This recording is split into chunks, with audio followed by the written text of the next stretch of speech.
Arabantsika fiangonana riavana tonga amin'izao alady faharoa amin'ny karemizao alady fahatelo atao anatin'ny volana martsa mbola io ampana ny perikopy FJKM amin'loha hevitra hoe miantso amin'ny fibebahana ny tompo. Alady ny sampanasa fampandrosoana FJKM ary alady koa atserovantsika ny fikambanan'ny mpitoroteny sy ny katekista omban'ireo vita fiofanana rehetra eto amin'ny fitandremana misy antsika. Manona ny fahasoavan'ny tompo ho aminareo voakasika izao fotoana manokana izao. Ny tompo ane hiasa amin'ny fanahy masina hamoky zava-tsoantsika avy amin'ny teny izay hotoriana ankehitriny. Raha ny perikopa voalahatra sady efa novakina tamintsika no verenana vetivety dia 9 monja ny totaliny. Ao amin'ny testamenta taloha no Hosea dia 4. Ao amin'ny filazantsara ny Marka dia 9 ary any amin'ny Timoty 2 dia 3. Zay ny mitaly 7. Tena foy ny perikopa tamin'ity alahady ity. Foy nefa manandanja satria manambara amintsika ny fototry ny fampandrosoana ny fiangonana, ny fototry ny fampandrosoana ny tsirairay, ny fototry ny fampandrosoana ny firenena. Eo amin'ny Hosea miantso amin'ny fibebahana ny tompo ka milaza manao hoe ry Israely miverena amin'ny Jehovah Andriamanitrao fa lavokeloka ianao. Ao amin'ny filazantsara ka Marka Jesosy no manao toriteny fohy dia fohy ampahany amin'izany no hoe mibebà ianareo ka minoho ny filazantsara. Ao amin'ny Timoty 2 dia misongadina amin'ny fiantsoana ho amin'ny fibebahana ny soratra manao hoe aoka izay rehetra manonona ny anaran'ny tompo hiala amin'ny ratsy. Antso ho amin'ny fibebahana. Raisika aminareo andin-tsoratra masina nisongadina tao anatin'ny perikopa izay efa natokana ho an'ny ankizy sy ny tanora teo ihany. Hosea 4:12. Amin'ny anaran'ny tompo manao hoe ry Israely miverena amin'Andriamanitrao fa lavokeloka ianao. Ry Israely miverena amin'ny Jehovah Andriamanitrao fa lavokeloka ianao. Rehefa mamaky ny toko 4 manontolo izay mamarina ny bokyny Hosea isika dia afaka mamitina an'izany soratra masin'izany amin'ny hoe miverena amin'ny tompo fa havaoziny ianao. Miverena amin'ny tompo fa havaoziny ianao. Ny voalazatra ny ampiandohana riavana dia manao hoe raha tsarovana amin'ity anio ity ny sampanasa fampandrosoana dia tsy tokony ho adinoitsika araka ny afatry ny perikopa telotonta fa ny tena fampandrosoana marina dia miainga amin'ny fiverenana amin'Andriamanitra, miainga amin'ny fibebahana. Tsy misy olona afaka androso eo amin'ny fiainany raha tsy efa nibebaka izy ka niverina tamin'Andriamanitra. Tsy misy fianakaviana afaka hivelatra bebe kokoa noho ny tamin'ny lasa raha tsy manaiky hibebaka ny fianakaviana. Tsy misy fiarahamonina azo heverina fa ho tonga amin'ny fampandrosoana raha tsy efa mibebaka ny mpiarahamonina. Ary tsy handeha ho azy ny hoe Madagasikara tsy maintsy mandroso raha tsy raisina ny hoe tsy maintsy mibebaka ny malagasy. Zany riavana no ilazana hoe fototra ary miantoka ny fampandrosoana ny tsirairay sy ny isan'ankohonana ny fiarahamonina ny firenena ary izao tontolo izao ny antson'ny tompo ho amin'ny fibebahana ny faneketsika hiverina amin'Andriamanitra. Ary amin'ity anio ity raha atokana izao fotoana izao hitondrana mambavaka ny vita fiofanana ny mpitory-teny sy ny katekista na inona fiofanana ataontsika ny omana ho mpitory-teny isika ny omana ho katekista isika ny omana ho mpiandry isika ny omana ho mpiandraikitra eo anivon'ny sampatia isika ny omana ho mpiandraikitra rantsana fanantenana isika ny omana ho mpiandraikitra sekoly alahady isika dia voafitina amin'ny iraka tokana ny antom-pisitsika hiantso ny olona ho amin'ny fibebahana hitaizany olona hiverina amin'Andriamanitra ninninona antom-panolora tenanao na mpianatra soratra masina amin'ny sekoly alahady ianao na hitaiza zanaky ny fiangonana sy ny fiarahamonina eo amin'ny sampatia ianao na hirotsaka tsehatra amin'ny fitaizana ireo ankizy sy tanora ho fanantenana amin'ny fifadiana ny fisotro mamamo foka mahadomelona ianao na nantsony ny tompo sy nosorana ianao anafaka ny voageja ny satana na antsony ianao ho mpitory-teny sy katekista dia miandrona sy voafintina ao amin'ny antso ho amin'ny fibebahana ny antom-pisinao fitaizana ho amin'ny fiverenana amin'Andriamanitra ny antom-piofananao ho ny soratra masina ry Israely eo miverena amin'ny Jehovah Andriamanitrao fa lavokeriko ianao fiainantsika ankehitriny ry havana eo amin'ny fiainana andavanandro dia maro ny zavatsarotra izay mitranga tokantrano miasimba mikorotana tokantrano tandondomo ny faharavana toe-karena mizongozona asa tsy zarizary sakafo ambany foatra vidim-piainana miakatra fifandraisana any amin'ny fianakaviana marisarisa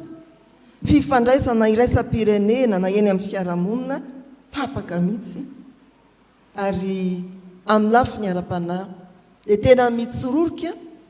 ny fiainam-panahy ny fiarahamonina amin'izany dia safidy anankiroa no mivelatra eo anoloantsika na izy tsika na izy ny safidy voalohany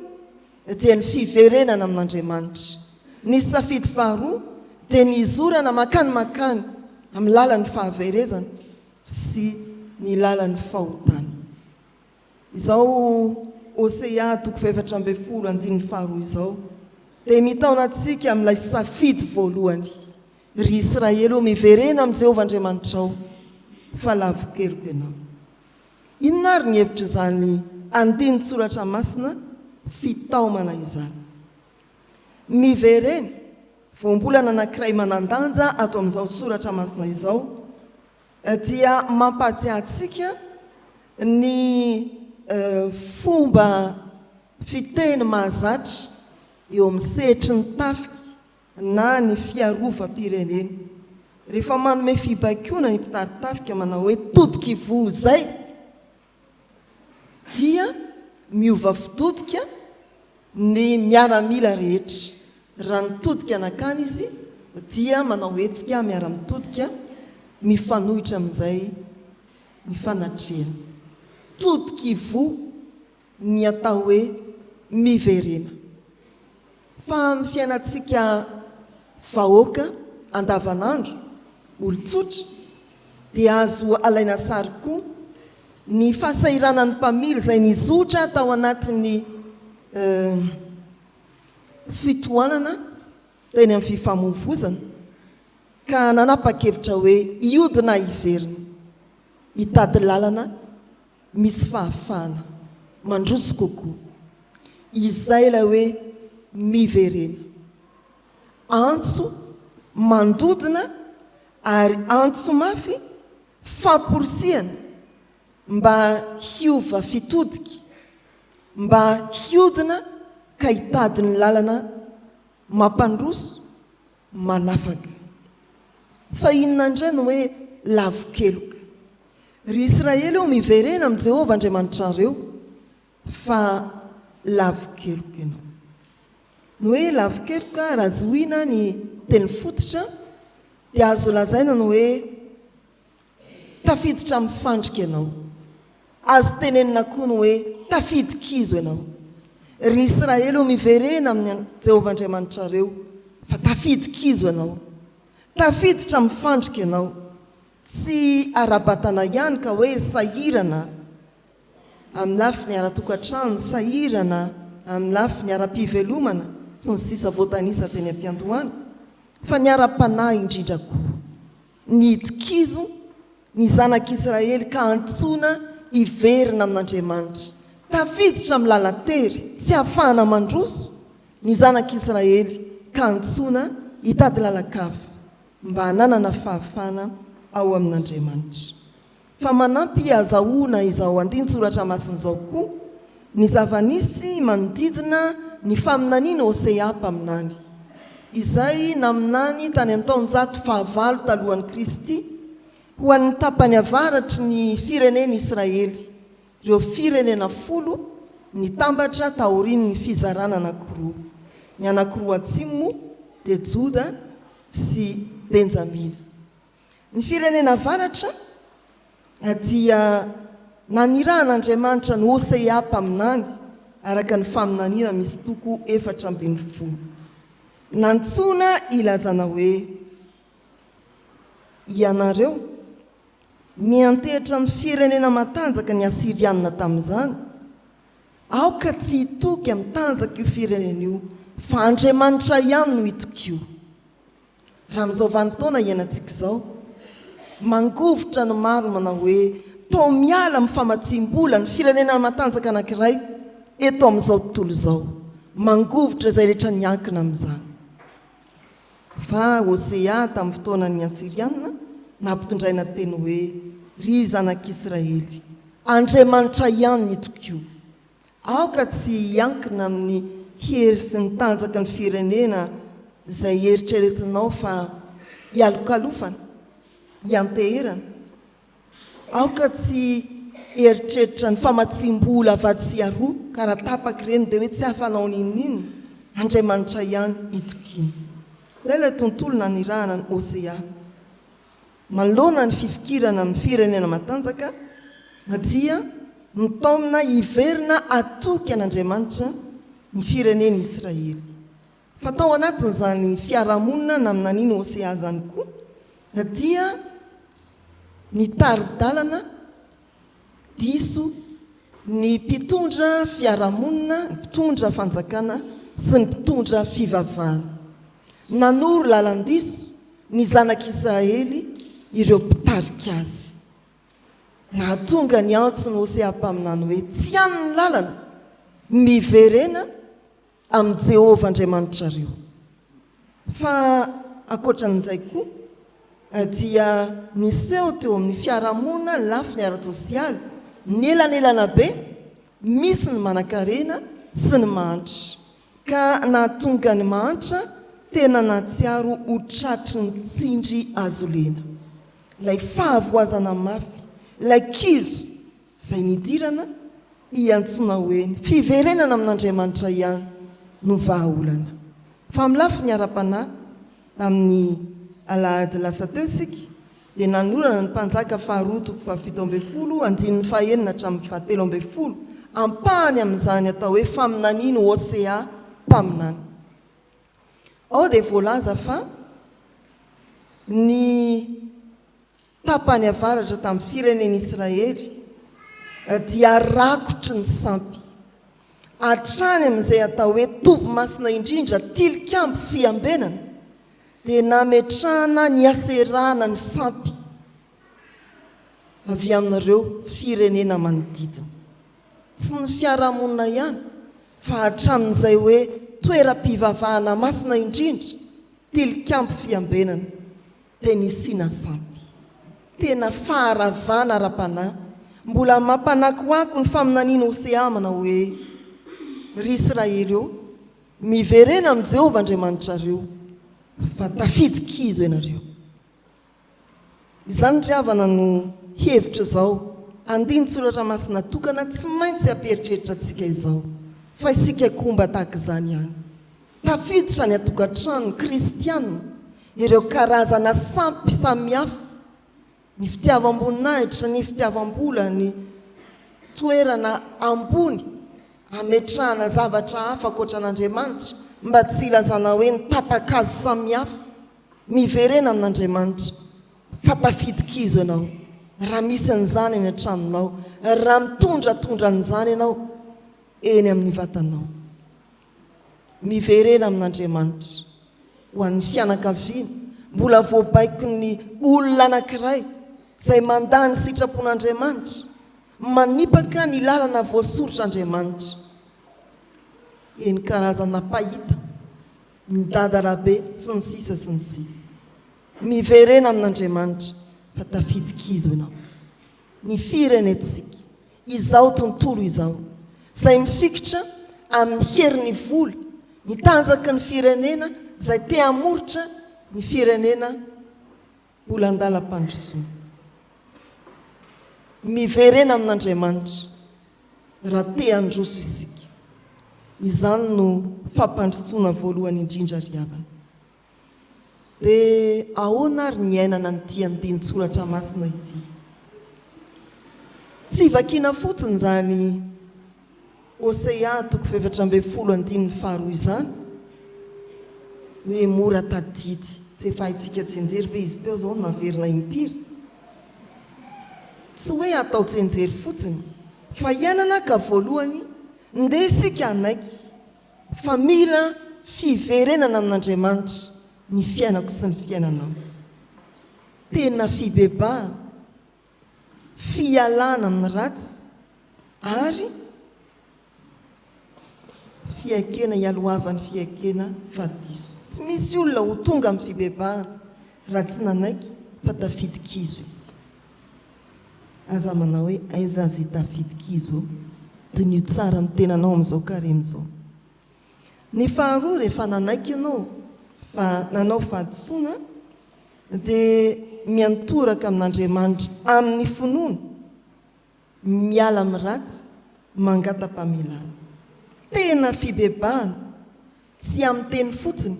fa amin'ny fiainana indrindrako ny fahatelo dia fanaovana dingana makany amin'ny fanavaozana ny verina ianao tsy hoe hiverina mbola hipopopopo andeha amin'ny lalakizo hafa indray fa hiverina amin'Andriamanitra hiavao amin'ny fiainana raha tokantrano miasimba ndeha hiverenana indray ny fanekena ndra mivakiana hoe inona tokoa moa ilay fanekena mariazy aza rovitina ny bokom-pianakaviana fa vereny jerena indray nilazay ny fanjakana momba n'izany sa mora efa misy nandrovotra bokom-pianakaviana nanandorona reo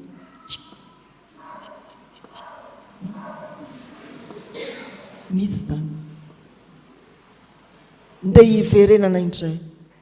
vakioza ny lalàna momba ny fanambadiana jereo indrindra ny fanekena mariazy nandalo teo amin'ny fanamasinana ianao izany ny atao hoe fibebahana miverina amin'Andriamanitra miverina amin'izay ambaran'Andriamanitra izay raha tokantrano miasina avaozy indray ny fifankatiavana raha toe-karena miozongozona dia aoka tsy antehitra fa tsy amin'Andriamanitra ilay tompony arena isika hiasa sy hilofo tsy raviravin-tanana hanantena famatsim-bola tsy aroa fa ndeha hanomboka na dia amin'ny tsy misy aza mba hafana mandia fiainana vaovao miainga amin'ny fibebahana ary inona koa raha toka fiainana ara-panahy miamangatsika dia izao vanim-potoana izao no hamalitsika ny antson'ny tompo amin'ny fibebahana hiverenana indray amin'ny fifoazam-panahy amin'ny alalan'ny filomana amin'ny soratra masina sy ny vavaka izao ary no antsoa antsika andray fepetra isika tsirairay avy tsy mandao Andriamanitra na toinona vesatra ny fiampangan'ny devoly anao ny amin'izay nataonao ny amin'izay vitanao atreto dia mavesa danja lavitra noho izany ny fitiavan'Andriamanitra hoy ny soratra masina amin'ny Romanina teo amin'izay ny mpiazan'ny ota ny oara ny fahasoavana be lavitra raiso ny fepetra amin'ny alalan'ny afatry ny mpaminany valio miverena amin'ny Jehovah Andriamanitra ao miala amin'ny kizo vokatry ny lalandiso nandehanana mandihana amin'ny lala malalaka afana mandroso bebe kokoa ho voninahitra Andriamanitra misy zavatra mila avotana avy eo amin'ny fiainanao misy lafiny amin'ny fiainanao ve mila fanavaozana tokana ny lalana miverina amin'Andriamanitra mandraisa fanapahan-kevitra iverina amin'ny fo feno fibebahana ao amin'Andriamanitra io Jesosy Kristy manatsotra tanana mamelatra ny tanany eo amin'ny hazo fijaliana voninandray ianao indray ary maneho ny hery ny fitsanganany tamin'ny maty anafaka anao amin'ny fahotana hoy ny teny fampanantenana mamarina izao boky Hosea zao manomboka ny 5 araka ny lohahevitra hoe miverena amin'Andriamanitra fahanavao anao izy dia izao ny fanavaozana raha manakiverina amin'Andriamanitra ianao. Andiny 5 sy ny manaraka ositraniko ny fihodinany ho ty azy tsy vozonanao fa efa niala taminy ny fahatezerako ho tahaka ny andro aho amin'ny Israely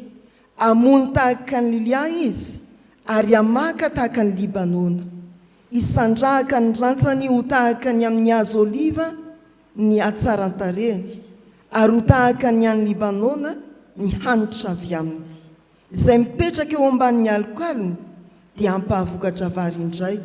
ary aniry tahaka ny voaloboka izy ny laza no tahaka ny any divay avy any Libanona ry Efraimo ataoko iny nintsony izay sampy izaho dia efa niaino ka nitsinjo anao tahaka ny azo kiporeso maitso avy amiko no ahazona ny vokatrao ny teny ioropaka ao amintsika amo zato eny arivo tsy manam-pataperana ary samy androso ao amin'ny tompo izy. Amen.